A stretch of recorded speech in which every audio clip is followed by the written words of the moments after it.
Donald Donagher would like to fly to work, and why not? He has 2 helicopters, but he needs to secure a special exception from Susquehanna Township to build a helicopter landing pad at his new office headquarters. His office is currently in Harrisburg, but he'd like to relocate this year to the township. The next 2 videos will give you an idea of what the helicopter looks like and sounds like. The first video was taken from inside an office and the second outside.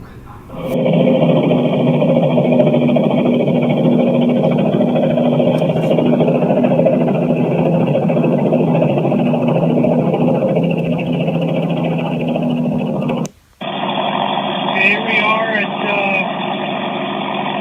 new PennLive headquarters.